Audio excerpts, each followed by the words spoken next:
He wasn't sending guys to the ER like he did when he was at lightweight, when he got to the middleweight division.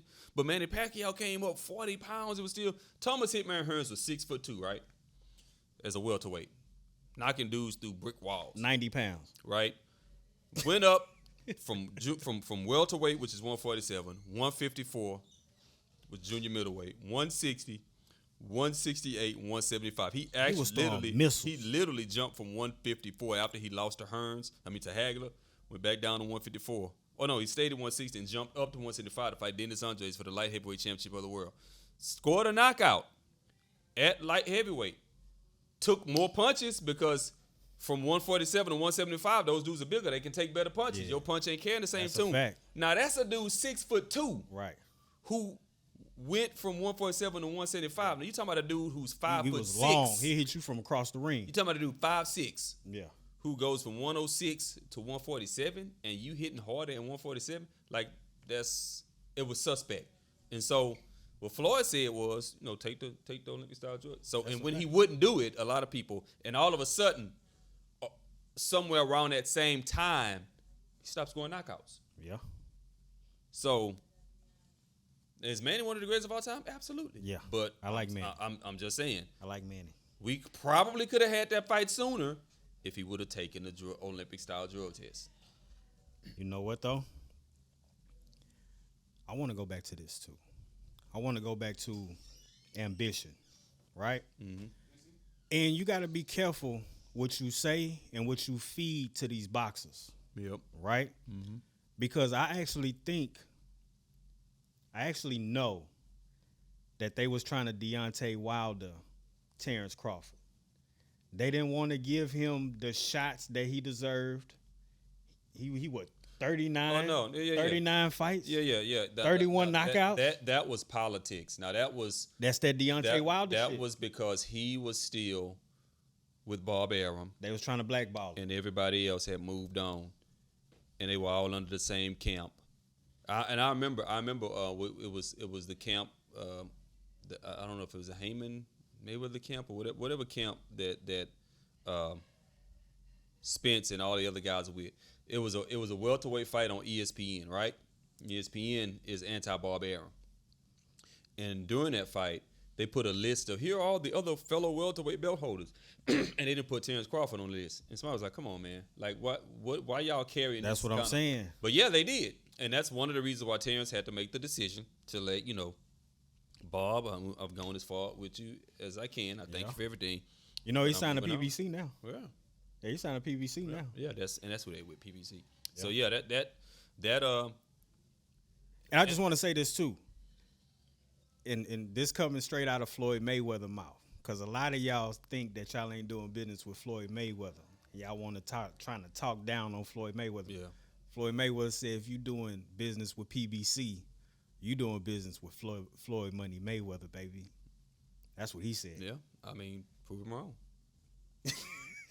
Prove him wrong. And listen again. I have no problem with Floyd getting his money because I see what's happening is he's making sure other guys get their money. Exactly. You know what I mean? Exactly. He's been he's as much as I love him, as many problems as I have with Floyd. Like for example, they asked him to talk about the Spence Crawford fight. He wouldn't even talk about it. He's like, I don't want to talk about that. I want to talk about me.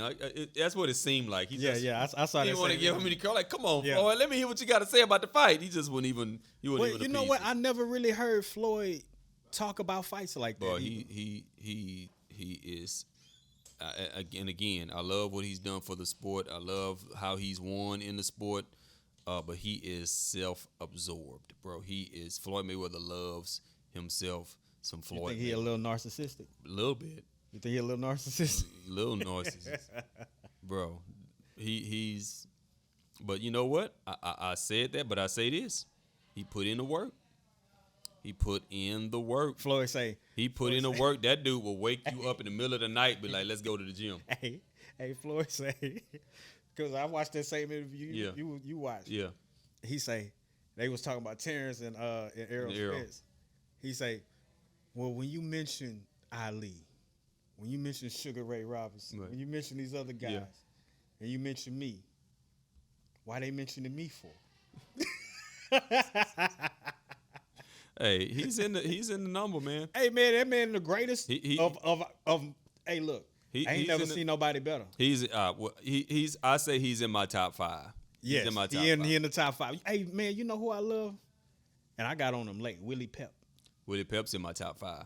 Willie Pep was. That's a bad Hold on, boy. let's talk about Willie Pep. Willie Pep was a bad I'm boy glad you mentioned Willie Pep. Before Hey, man. Floyd Mayweather, before Pernell Whitaker, for a lot of people. His fights in black and white. there was Google footage of Willie Pep. Willie Pep. And I guarantee you will think somebody's playing with the film. That's like a some fact. of the stuff this dude can do with his feet. like Willie Pep. Willie Pep was that guy. Hey, bro, Willie Pep's top 5 fighter of all time. If he could punch, oh my God, which he couldn't. But you know what I've learned, What's his record, Al? bro? His record is 229-11. Here's the thing. Wait a minute. No, wait, hold on. Here's the thing. Willie won, right? His first 62 fights. 62. He moved up to a weight, fought Sammy Agdot at 20 years old. Probably shouldn't have done that. Lost the decision, close decision. And then he won, I don't know, he ended up 134-1. 134. Now, listen, bro. Now we talk about the Errol deal. He was in a plane crash where several people died. Yeah. He broke several vertebrae and he broke both of his legs. When he Yeah. returned to the ring, even though he was still a wizard, he wasn't the same guy. Right. And in that time, Sandy Sadler was coming up. Sandy Sadler was a bad one boy. of the first tall black guys who could just knock your head off when he looked like anorexic, but he would. And he was the kryptonite for Willie Pep. Willie Pep did beat him once. Yeah. But he was the kryptonite for Willie Pep. They fought, 3 times? Yeah, they fought 4 times. No, times. 3. I think three times. But Yep. YouTube is not just enough to Google Willie Pep. No, YouTube. Willie Watch this Pep. dude. Hey, look, if Look- y'all trying to get y'all feet work right and y'all Bro. watching this podcast, y'all might be in the amateurs or something. Hey.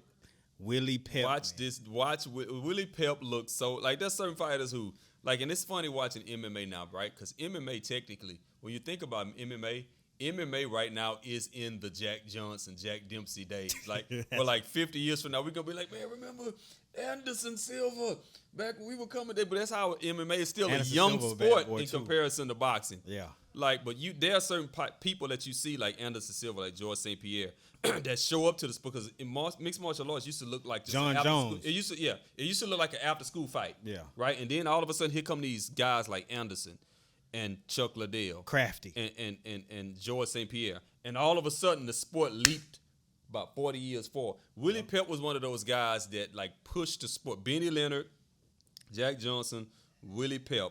These are guys that pushed the sport forward. Like Benny Leonard was a guy who probably pushed the sport forward more than anyone. Benny Leonard was a guy who came. Benny Leonard considered widely outside of Pernell Whitaker and outside of Roberto Duran the greatest lightweight of all time. Benny Leonard fought in the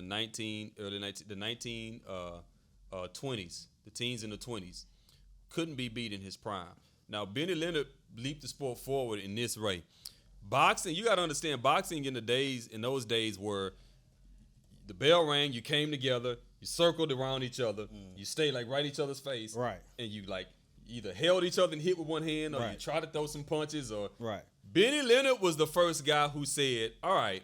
I ain't doing none of that. No, Benny Leonard was the first guy like said, "Okay, when you come at me, I'm sliding this way." Right, right. And just like that, through the sport, like people, like all the fighters who were fighting were like, "Wait a minute, what you doing? That's not what we Yeah, do." we don't move He's like, our no, feet. I'm doing this. Yeah. I'm moving over here. I'm moving over here. I'm gonna let you 30 punch, I'm gonna throw over the top. So he leaped the sport forward. Like, Yep. that's what Willie Pep was one of those guys. You look at him, you're like, why is he in this? They era? used to walk. You remember Yeah. when they used to? Yeah. They used to walk. Yeah, like and you look at Willie Pep, footage, and you're like, why is he in this era? Like, what is Right. this? Like, did somebody He like looked different. hot tub time machine him from the '90s and put him in it? He like, looked different. But he's top 5 out. Ray Robinson, Henry Armstrong, Willie Pep, Floyd Mayweather, and Joe Louis. So no, Muhammad. Wait a minute. What did I say? Sugar Ray Robinson. left Muhammad out. Sugar Ray Robinson, Henry Armstrong, Muhammad Ali, Willie Pep, and Floyd Mayweather. That's my top 5. That's my top 5 all time. Willie Pep was a bad boy. And you got up Sugar Ray Robinson for me is the standard in which every boxer is judged. Like I tell people He was a murderer. That's how you know when people really know boxing. Like when they talk about the greatest fight of all time is Muhammad Ali, or if they say the greatest fight of all time is Sugar Ray Robinson. Nothing wrong with saying Ali's the greatest fight of all time. Can't argue with you. But Sugar Ray Robinson, like here's how you know he's the greatest fight of all time, right? You ask the top 5. Didn't he kill a guy in the ring? Yes. Yeah, Dream, he did it. Went out and tried to not fight, and they had to bring some priest in to convince him, oh, nothing's going to happen. It happened. It happened. But here's how you know he's the greatest fighter of all time. I want y'all to think about this. If you get the top 5 basketball players of all time, right, and ask them, who's the greatest of all of y'all, you'll get 4 to 5 different answers. If you take Michael Jordan, LeBron James, Kareem Abdul-Jabbar, Magic Johnson, Dr. J, or Larry Bird, and ask them who's the greatest basketball player of all time, they all not going to give the same answer. They're going to all have different answers. That's a fact. You ask the top 5 football players of all time, who's the greatest football player of all time? You're going to get Jim Brown. You're going to get Tom Brady. You're going to get Jerry Rice. You're going to get different answers. The top 5 fighters of all time, according to Ring Magazine and every publication that's ever been, Sugar Ray Robinson, Henry Armstrong, Muhammad Ali, Willie Pep, Joe Louis, right? Mm-hmm. If you ask the 5 greatest fighters who the greatest of them all is, 4 of them will name the same guy. That's how you know he's the greatest. That's the only sport where the other 4 in the top 5 say, nah, it's him. He better than all of us. Like, that's how you know he's the greatest of all time. But, man, listen to this, though. When we talk about boxing and personalities, mm-hmm. right? Mm-hmm. It's just 2 men that come to my mind with boxing and personality. Mm-hmm. And I would say one of them, the greatest, and his name is the greatest, Muhammad Ali. Mm-hmm. And then we got Floyd Mayweather right up underneath that, as far as like personality-wise. Because a lot of people didn't understand what Muhammad Ali was doing in his time. Mm-hmm. When you want to go back to the basics of marketing, mm-hmm. Right. Ali was the best. Yep. Ali was the best. Yep. Ali will drop some bars on you. Yep. You know, one of the things people don't know about Muhammad Ali, he grew up idolizing a wrestler, Gorgeous George. Yeah. And so he picked up on that. Okay. On that, you know. That make better sense. Yeah. That make better sense. He saw how that was working, so he's like, man, that'll work for me. I'll talk about my opponent. I'll rhyme. I'll predict when I'll beat him, like Gorgeous George used to do.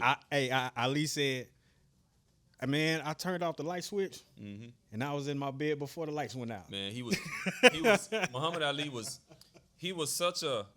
He was handsome, which is important. And a lot of people don't really look at that. When you look at like all of the greatest fighters of all time, this is why people kill me sometimes when they say, oh, he don't look like a fighter. This person don't look like a fighter. Like, most of the greatest fighters who ever lived are handsome guys. Sugar Ray Robinson, Jack Dempsey, Muhammad Ali, Joe Louis, Oscar De La Hoya, Sugar Ray Leonard, Floyd Mayweather's in the ugly guy. Most of these guys are handsome guys. Right. So when people say, you know, that this guy don't look like a fighter, and you know what got everybody messed up? Everybody know who messed everybody up? Mike Tyson. Everybody think a fighter is supposed to look like Mike Tyson, when technically Mike Tyson looked like my daddy to me. Technically, Mike Tyson, one of the things that was so appealing about Mike Tyson was, when you know boxing, he was the guy who looked absolutely nothing like a boxer. People like that don't do well in the sport. Right. You know, Joe Frazier and Mike Tyson. Yeah. You don't have a bunch of short-armed, stocky people. You're not built for boxing. Right. You get tired too quick. You carry too much muscle. That's fact. So he was a phenomenon that he was good at boxing. And Joe Frazier that hit